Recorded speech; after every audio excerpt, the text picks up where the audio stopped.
No NRC, no CAT, no Uniform Civil Code. Eid का मौका था, मजहबी मंच था, मगर त्योहार को भी ममता ने सियासी बना दिया और चुनावी दांव खेलते हुए बंगाल में सीएए के खिलाफ फिर फरमान सुना दिया। लेकिन मोदी के योद्धा अमित शाह भी अड़ गए। सीएए तो लागू होकर रहेगा। बंगाल में सीएए की लड़ाई अब सियासी हो गई। No NRC, no CAT, no Uniform Civil Code. सब মানুষের অধিকার মুদ্রায় लाख बुरा चाहे तो क्या होता है? वही होता है जो मंजूर खुदा होता है। ममता दीदी बंगाल के लोगों को गुमराह कर रही और ममता दीदी आपको जितना विरोध करना हो करो। हम जितने भी हिंदू बौद्ध सिख शरणार्थी आए हैं उनको नागरिकता देंगे, ये हमारा वादा। टीम मोदी का मकसद है देश भर में एक कानून, लेकिन मोदी विरोधियों का सिर्फ एक टारगेट है, मोदी और उनका काम। तभी तो बंगाल में ममता ईद पर भी सियासी तुष्टीकरण कर रही है, तो बिहार में लालू की बेटी मीसा ने मोदी पर विवादित बयान देकर साफ कर दिया कि सत्ता मिली तो पहला काम जनता के लिए नहीं बल्कि मोदी को जेल भेजने का होगा। जो इंडिया गठबंधन है 30 लाख रोजगार दे रहा है, उसमें उनको तुष्टीकरण दिख रहा है। जब आते हैं वो हमारे परिवार पे आरोप लगाते हैं भ्रष्टाचार का। जानते हैं कितना बड़ा भ्रष्टाचार है। अगर देश की जनता ने कहीं हमें मौका दे दिया इंडिया गठबंधन को, तो प्रधानमंत्री से लेकर के जितने भी भाजपा नेता हैं जेल के अंदर बंद हो। इंडिया अलायंस के इरादे साफ दिख रहे हैं, उनका एजेंडा भी क्लियर है। मोदी हटाओ, चाहे जैसे भी हटाओ, मगर मोदी को जेल भेजने की ख्वाहिश पूरी कैसे होगी? क्योंकि वो तो किसी घोटाले में फंसे ही नहीं है। वही लालू परिवार का हर सदस्य इस वक्त जांच के दायरे में है। खींच मिटाने के लिए अब मोदी जी को गालियां दी जा रही है, विपक्ष की तरफ से धमकी दी जा रही है कि उन पर कार्रवाई होगी, हुकूमत में आएंगे हम और कार्रवाई करेंगे वो। देवता तुल्य ईमानदार नेता पर इस तरह की शर्मनाक बात करेंगे? आप परिवारवाद करेंगी, पूरा परिवार भ्रष्टाचार में आकंठ डूबा रहेगा और प्रधानमंत्री को धमकी देंगी तो कार्रवाई चलेगी और खूब चलेगी। अरे अरे अरे अरे अरे मिसा जी, बहुत गुस्सा चढ़ रहा है। अभी तो सिर्फ बिजवासन का फार्म हाउस सीज हुआ है ना आपका, और 2-4 प्रॉपर्टी और सीज हुई है। कहाँ से आई? इस देश में कानून का राज है, कानून पे ही चलेगा और जो भ्रष्टाचारी है वो बचेगा नहीं। लालू खेमा तो मोदी को जेल भेजना चाहता है, मगर कांग्रेस तो उससे भी 4 कदम आगे बढ़ गई। छत्तीसगढ़ की बघेल सरकार में मंत्री रहे कवासी लखमा तो जान से मारने का ऐलान कर रहे हैं। वायरल वीडियो में लखमा क्षेत्रीय बोली में लोगों से जो कह रहे हैं वो भी सुनिए।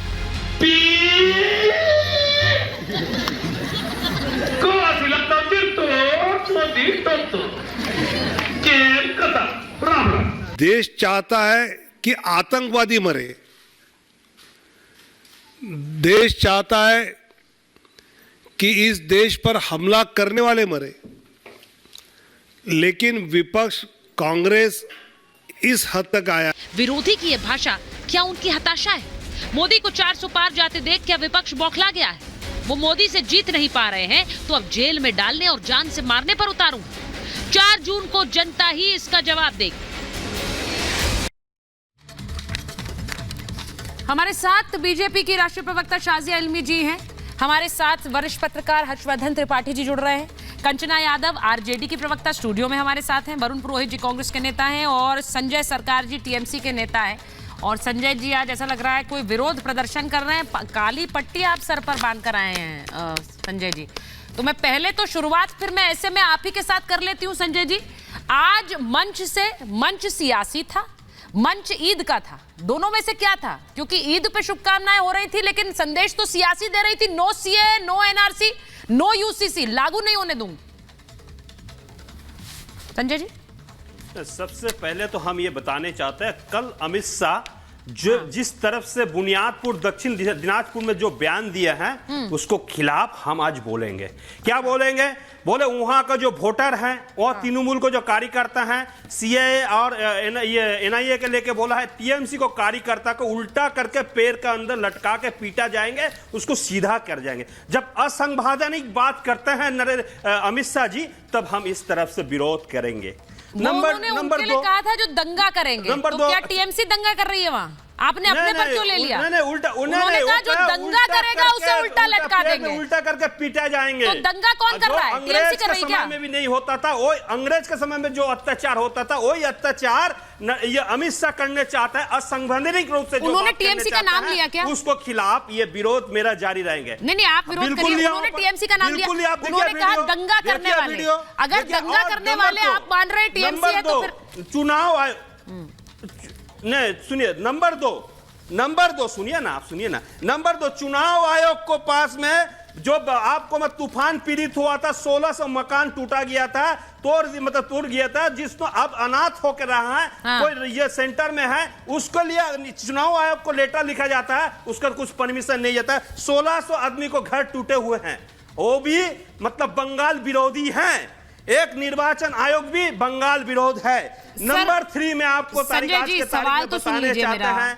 जिस असंवैधानिक मंच ईद का था, मंच त्योहार का था, उसे सियासी क्यों बनाया? सवाल ये है, उसे सियासी क्यों बनाया? क्या ये सीधा उदाहरण नहीं है कि त्योहार को भी आप सीधे सियासत से जोड़ रहे हैं? सियासत में आप त्योहार और मुसलमानों का इस्तेमाल कर रहे हैं। जिस तरफ से बयान दिया है उसको खिलाफ कुछ ना कुछ बोलना बहुत जरूरी है। अच्छा। अंग्रेज को समय में इस तरफ से बयान नहीं होता था, इतना अत्याचार नहीं होता जिस अत्याचार अमित शाह को समय। अच्छा, अच्छी बात यह है कि आज शाजिया जी हमारे साथ हैं। हुआ है, सुनिए कंसबद्ध हुआ है। अच्छा संजय जी, अच्छी बात यह है कि शाजिया जी हमारे साथ हैं और आपकी नेत्री जो वहां से कह रही है हिंदुस्तान का लोकतंत्र। ठीक है, सुनिए मेरी बात। अब मैं शाजिया जी के पास जा रही हूँ। जरा शाजिया जी जरा बताइए कि सीए, एनआरसी, यूसीसी कुछ लागू नहीं होने दूंगी, ये ममता बनर्जी कह रही है। कहां से कह रही है? ईद के मंच से कह रही है। त्योहार पे शुभकामनाएं नहीं, क्या भड़काने का काम नहीं है ये?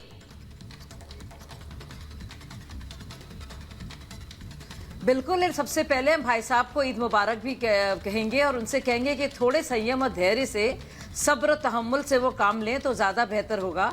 और जिस बयान का आप जिक्र कर रहे हैं, प्लीज उसे फिर से सुनिए। और मुझे लगता है देश का कानून यही कहता है कि जो भी दंगा और फसाद करता है, जो भी लगातार हिंसा में यकीन करता है और जो भी सियासी हिंसा करके अपने अन्य नागरिकों का शोषण करता है और अत्याचार करता है और उनकी प्रताड़ना करता है, उसे बख्शा नहीं जाएगा। और यही देश का कानून है और यही हमारे गृह मंत्री कह रहे हैं। और सुन लीजिए भाई साहब, आप अभी भी आपने कहा ना कि वो जो जिस तरह से आप पूरे मजहब को एक सियासी कारोबार बन गया है आपके यहाँ, तो भाई साहब मजहब होता है, सियासी कारोबार करने का वक्त नहीं है। और जिस तरह से ममता जी ने बाकायदा ईद के दिन जिस तरह का बयान दिया है, वो तुष्टीकरण भी नहीं है। वो इतना ओछे तरीके से वो साफ तौर से कहना चाह रही हैं कि जो भी हमारे देश का कानून हो वो उसके खिलाफ खड़ी हैं। आप भी जानते हैं और हम भी जानते हैं कि सीएए का ताल्लुक किसी भी भारतीय मुसलमान से नहीं है।